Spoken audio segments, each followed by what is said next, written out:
이렇게 3번씩이나 무죄를 선언하니까 자기들의 율법을 들어가지고 예수를 신성모독죄로 마지막에 이제 고발을 하게 되는 겁니다.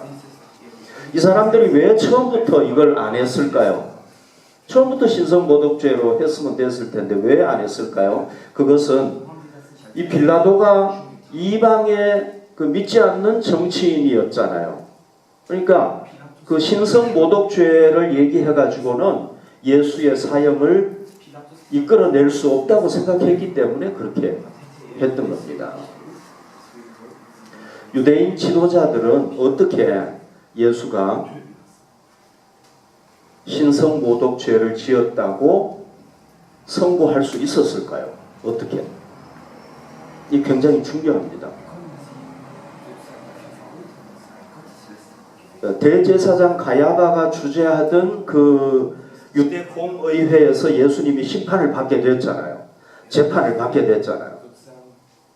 이 유대인들이요, 예수에게서 죄를 찾으려고 막 노력을 하고요, 거기에 맞춰가지고 증인들을 막 데리고 와가지고 증인들의 증언을 듣고 했는데 실패했어요. 예수님은 어떻게 하셨느냐? 계속 침묵만 하시는 거예요.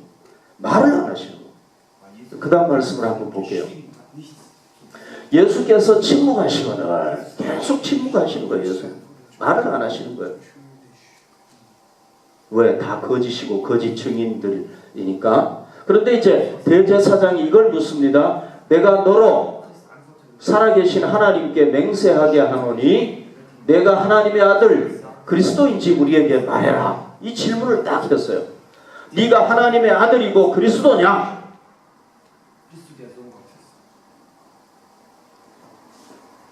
그 다음 말씀을 봅시다.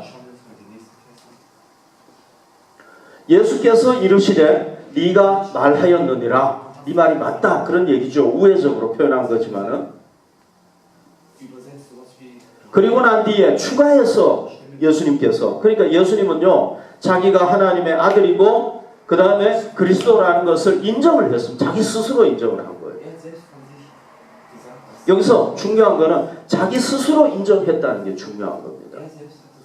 그리고 추가해서 뭐까지 얘기했느냐 하면은 이후에 인자가 권능의 우편에 앉아 있는 것과 하늘 구름을 타고 오는 것을 너희가 보리라. 그러니까 이게 무슨 얘기입니까? 예수님께서 부활 승천해가지고 하나님의 보좌 우편에 앉게 될 것, 영광을 누리게 될 것을 얘기를 한 겁니다.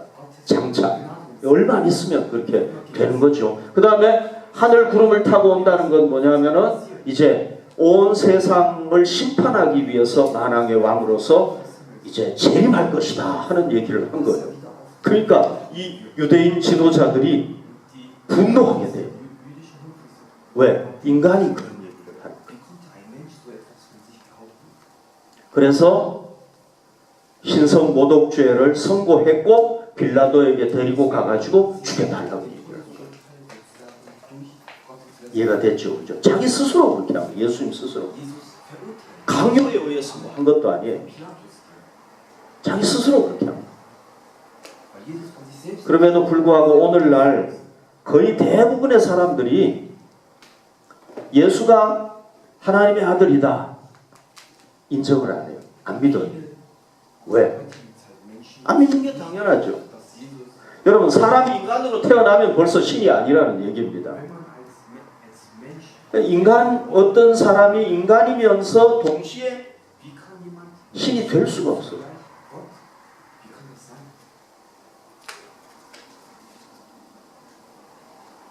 그렇다면 예수가 자기가 하나님의 아들이라고, 자칭 하나님의 아들이라고 주장했던 그 사실에 대해서 우리가 확실하게 믿을 수 있는 근거가 무엇이겠습니까?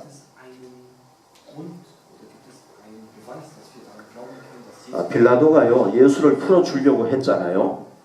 그래서 어떤 제안을 했습니까?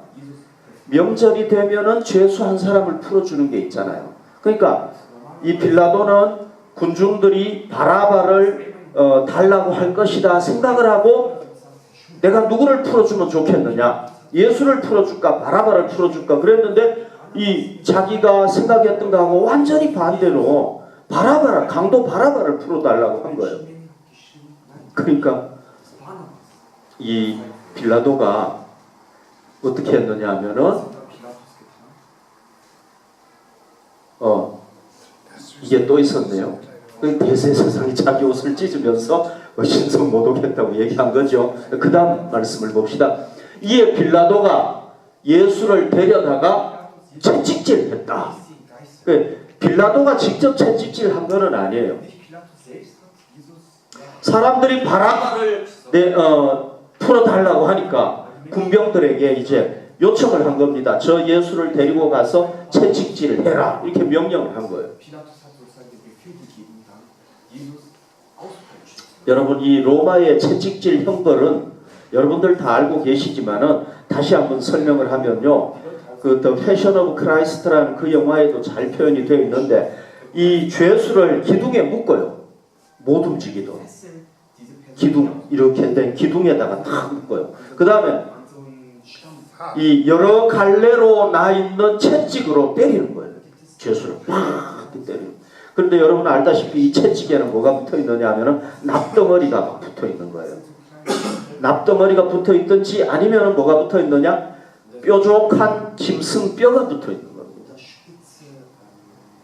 그러니까 이걸로요 사람을 이렇게 묶어놓고 등짝을 막 팍 때리면 어떻게 되겠어요? 살점이 막 뚝뚝 뜯어지는 거예요. 그 The Passion of Christ 거기 보면은요 한 사람이 막 때리잖아요, 그죠? 때려 지치니까 그 다음 사람이 와가지고 또 막 때리고 사람이 나중에 지쳐가지고 막 때리는 사람이 막 지칠 정도로. 이게요, 이게 심하면은 어떻게 되느냐 하면은 채찍에 맞다가 사람이 죽는데요. 때로는 너무 심하니까. 여러분 가시 하나가 찔려도 아픈데 그 채찍에 막 살점이 툭툭 떨어지면 얼마나 아팠겠어요. 그 예수님이 그런 고통을 당하십니다. 그 다음 말씀을 볼까요? 군인들이 가시나무로 관을 엮어 그의 머리에 씌우고 자색 옷을 입히고, 가시나무로 또 그 다음에 뭘 했느냐 하면 머리에 씌웠다고 그랬죠. 이 가시나무는요 예루살렘 근처에서 야생하는 그런 스피나 크리스티라는 가시나무래요. 그런데요 이 가시가 어떻게 생겼느냐 하면 흉측한 못 같은 그런 가시가 여기 달려 있는 거예요. 그래서 이걸로다가 예수님 머리에 가시관을 만들어 가지고 탁 씌우고 자색 옷을, 왕이 입는 자색 옷을 입힌 거예요. 그러면 여러분 어떻게 했습니까? 예수님의 머리가 여기 막 이렇게 가시관을 쓰셨으니까 막 통증이 막 극심했겠죠. 그리고 온 머리에서 막 피가 흘렀겠죠. 그 다음에요 앞에 가서 이르되 군병들이 유대인의 왕이여 평안할지어다. 그러니까 이건 뭐냐면은 군사들이 전쟁터에서 황제에게 가가지고 황제시여 평안하십시오 이렇게 인사했던 것처럼 인사를 했는데 진짜 그렇게 한 게 아니라 조롱하면서 했다는 겁니다. 그러면서 어떻게 했습니까? 손으로 때렸다고 그랬잖아요. 유대인의 왕이여 평안할지어다 그러면서 막 뺨때기 때리고 말이죠. 그 채찍에 맞아가지고 가시면류관 쓰고 있는 사람입니다. 그러면서 또 어떻게 발로 차고 뭐 주먹으로 때리고 막 온갖 모욕을 다 한 거예요. 극단적인 모욕을 다 한 거예요. 여러분 지금 몸도 괴로워 죽겠는데 막 등어리는 막 채찍에 맞아가지고 지금 막 쑤시고 여기도 쑤시고.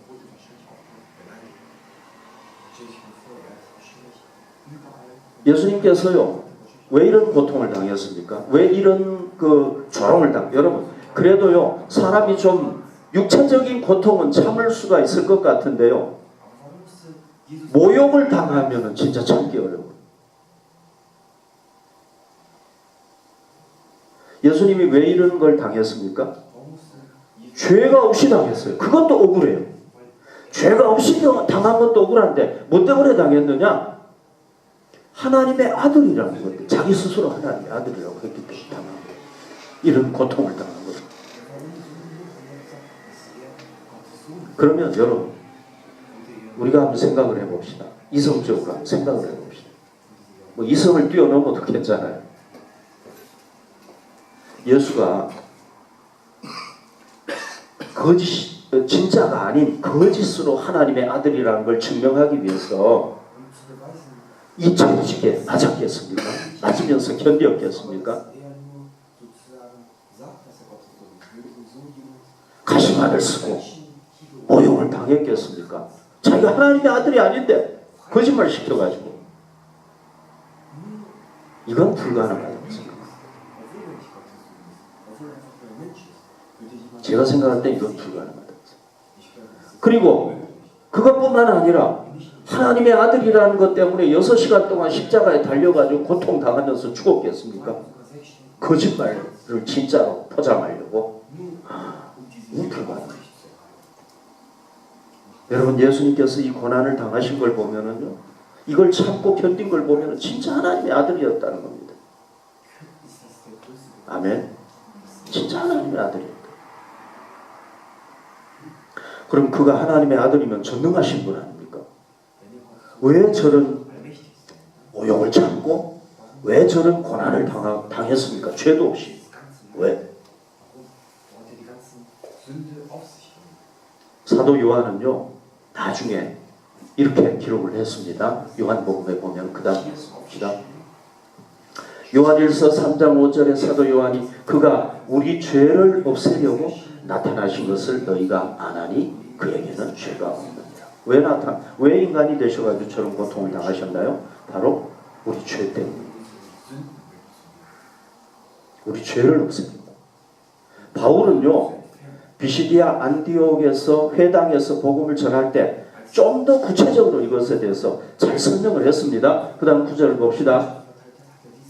사도행전 13장 38절 39절에 보면 그러므로 형제들아 너희가 알 것은 이 사람을 힘입어, 이 사람은 누굽니까? 예수 그리스도를 얘기하는 거 아닙니까? 이 사람을 힘입어 죄사함을 너희에게 전하는 이것이며, 그러니까 바울이 예수 박해했던 사람이, 예수 믿는 사람 박해했던 사람이 회심해가지고 예수 전했는데 뭘 전했습니까? 너희가 예수님을 믿으면 죄사함을 받는다는 거예요. 이걸 전한 겁니다.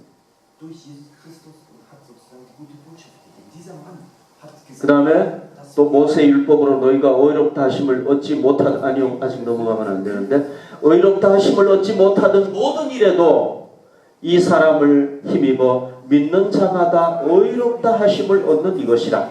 그러니까 왜 예수님이 십자가에 못 박혀 고난 당하시고 십자가에 못 박히셨는가? 그것은 바로 우리 죄를 대신해서 우리 죄를 사하기 위해서 그렇게 하셨고, 우리가 하나님 앞에서 이제 의롭다고 인정을 받도록 하기 위해서 그렇게 하셨다. 여러분, 우리는 율법에, 하나님의 법에 따지면은 거짓말 한 것도 다 죄이기 때문에 우리는 죄에서 벗어날 방법이 없어요. 하나님 앞에 서서 우리가 나는 의롭습니다 하고 할 수가 없다는 겁니다. 그런데 예수님께서 우리로 하여금 하나님 앞에서 의롭다고 인정을 받도록 하기 위해서 그렇게 했다는 겁니다. 예수님께서 왜 저런 채찍에 맞으시고 모욕을 당하시고 죽을 것 같은 그런 고난을 당했습니까? 바로 내 죄를 대신해서 당하신 거예요.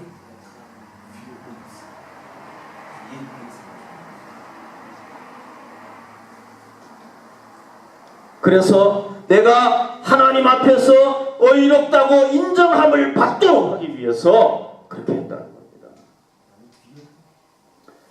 여러분, 예수님께서 하나님의 아들이 증명이 된다면 그는 우리의 구세주가 될 수 있습니다. 왜? 전능하시기 때문에.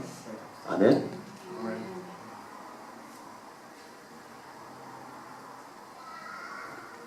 그 다음 말씀을 볼게요. 로마서 5장 17절에 보면 바울이 이렇게 고백을 했습니다. 여러분, 이 참 바울 박해자가 이렇게 변화됐다는 것은 그건 있을 수가 없는 일이죠. 변화될 수 있다는 거죠.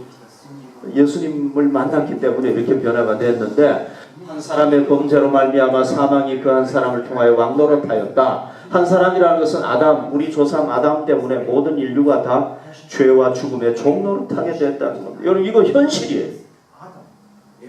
우리가 논리적으로 따질 수 있겠죠. 현실입니다. 죄에서 벗어날 사람 하나도 없어요. 죄 안 짓고 사는 사람 하나도 없어요. 죽음에서 벗어나는 사람, 자기 스스로 벗어나는 사람 하나도 없습니다. 그런데 예수님 때문에 한 분 예수 그리스도를 통하여 은혜와 의의 선물을 넘치게 받고 생명을 얻게 되었다. 죄와 죽음에서 벗어나는 길을 알게 되었다. 그러니까 여러분, 우리가 예수님께서 우리 죄를 위해서 그런 채찍질을 당하시고 모욕을 당하셨다는 걸 믿어야 됩니다. 그걸 믿읍시다. 예수님께서 내가 죽어야 될 죽음을 대신 죽었음을 우리가 확신합시다. 우리가 예수님을 구주로 믿으면 죄와 죽음에서 해방되고 하나님 앞에서 의롭다고 인정받는다는 것을 우리가 이 시간에 확신합시다. 기독교 최초의 순교자가 누굽니까? 스데반 집사님으로 우리가 알고 있잖아요. 이 사람이 순교하기 직전에 성령님께서 영의 눈을 열어주시니까요, 예수님께서 하나님의 보좌 우편에 계신 것을 보게 됐어요. 그걸 보니까요, 자기가 순교당하는 것도, 그 예수님을 위해서 순교당하는 것도 너무 감사해가지고 막 기뻐하면서 순교를 당했어요. 말씀을 좀 보여주십시오. 자, 26장 64절에 보면 내가 너희에게 이르노니 이후에 인자가 권능의 우편에 앉아있는 것을 보리라. 약속하신 대로 그대로 이루어졌어요. 자, 이제 우리가 인간의 구원을 완성하신 예수님께서 다시 승천하셔서 하나님의 그 아들의 영광스러움을 다시 회복하시고 하나님의 보좌의 우편에 앉으셨다는 것을 우리가 확신합시다. 그분이 우리를 스데반 집사님처럼 지켜보고 계신다는 것 우리가 확신합시다. 그리고 하늘 구름을 타고 오는 것을 너희가 보리라. 예수님께서 재림하신다고 약속을 하셨습니다. 아직 약속이 이루어지지는 않았지만은 예수님께서 반드시 그걸 이루실 것이다 믿고 재림의 신앙을 가지고 예수님을 기다립시다. 우리 김경호 집사님 간증을 들었어요. 여러 주 전인데 한쪽 눈이 검사를 받았는데 녹내장이라는 진단을 받게 됐어요. 맞죠, 집사님? 녹내장이죠, 그죠? 진단을 받게 됐어요. 근데요, 이 녹내장은 심하면은요, 실명까지 갈 수 있대요.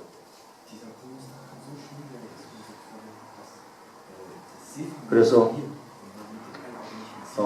우리 집사님도 그렇고 가족들도 그렇고 참 걱정을 많이 했던 것 같아요. 근데 이제 다시 이제 정밀 검사를 하게 됐는데 제가 여러 주 전에 들어가지고 혹시 좀 틀리게 얘기할 수도 있는데 틀리면 좀 나중에 얘기를 해주십시오. 다시 이제 정밀 검사를 받게 됐는데 녹내장이면 이거 큰일이잖아요. 그래서 우리 집사님이 이 주일날 우리가 자기 질병을 이렇게 붙잡고 기도하잖아요. 손 대고 기도하잖아요. 눈에 손을 손을 대고 간절하게 기도했대요. 하나님 제발 녹내장이라는 말만 좀 안 듣게 해주십시오. 그렇게 기도했대요. 그리고는 주중에 이제 가서 정밀 검사를 받았는데 여러분 어떻게 됐을 것 같습니까? 진단이 딱 내렸는데 녹내장은 아니다. 이렇게 진단이 내렸대요. 할렐루야. 할렐루야. 너무 감사하죠.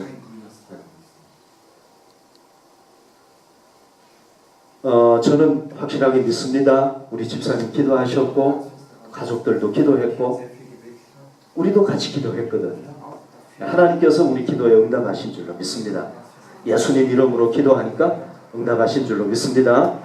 그 다음 주일에요. 제가 너무 좋아가지고 기뻐서 미리암이 우리 병원 이렇게 어레인지하고 하는데 도와줬다는 얘기를 들었어요. 그래서 미리암한테 제가 얘기를 했어요. 미리암 저기 디아콘 김한테 들었는데 농내장이 아니래. 그랬더니만은 미리암도 그러더라고요. 미리암이 자기가 우리 집사님을 위해서 정말 기도를 많이 했대요. 그거를 위해서. 그래서 다시 한번 하나님께서 우리 기도에 우리 본인과 가족들 기도에 응답하셨구나 하는 것을 제가 확실히 믿게 됐어요. 자, 여러분 우리 예수님께서 우리의 구세주가 되셔서 우리와 늘 동행하시는 것 믿으시기 바랍니다. 그 좋으신 우리 예수님과 모든 일을 다 상의하고 의논하고 그분 뜻대로 해나갈 수 있기를 바랍니다. 예수님이요 우리를 위해서 나를 위해서 우리가 아니라 우리도 많지만 나를 위해서 그런 채찍에 맞고 가시관을 쓰는 그런 고난을 당했잖아요. 온갖 모욕을 다 당했잖아요. 그리고 뭘 주셨습니까? 우리에게 자기의 생명을 주셨어요. 하나님의 아들의 생명을 주셨어요. 아멘.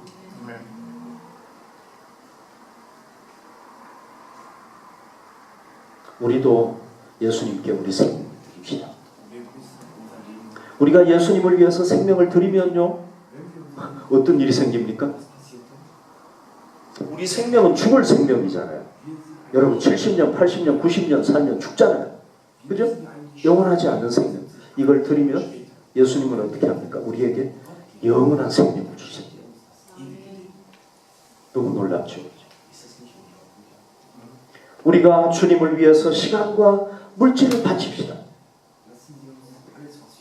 어떻게 하겠습니까? 예수님께서 우리의 시간과 물질을 받으시면 그거를 예수님은 존귀하게 사용하세요.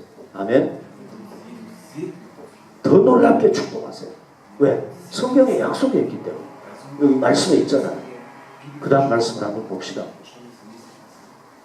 마가복음 10장 30절에 보면은 현세에 있어 집과 형제와 자매와 어머니와 자식과 전토를 100배나 받는다. 약속했잖아요. 물론 어려움도 있지만 그러나 영생을 받지 못할 자가 없다. 그렇게 얘기를 하셨다. 100배라는 것은 꼭 100배가 아니죠. 그죠? 무한대로 다는 거죠. 우리 죽을 목숨 주님께 드리는데 영생을 받는데 그게 100배밖에 안 되겠습니까? 여러분? 우리가 주님의 교회를 위해서 봉사하면 교회는 몸이기 때문에 예수님을 위해서 봉사하는 게 되는 거예요. 여러분들이 하는 작은 봉사 하나 휴지 하나를 주실 수도 있어요.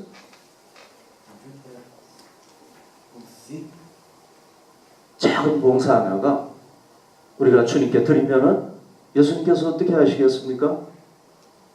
예수님의 몸을 위해서 하니까, 예수님을 위해서 하니까 얼마나 기뻐하겠습니까? 기억 안 하겠습니까?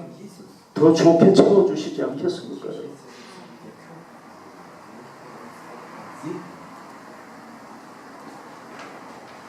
여러분 신집사님은 아시지만 이게 뭔지 아세요?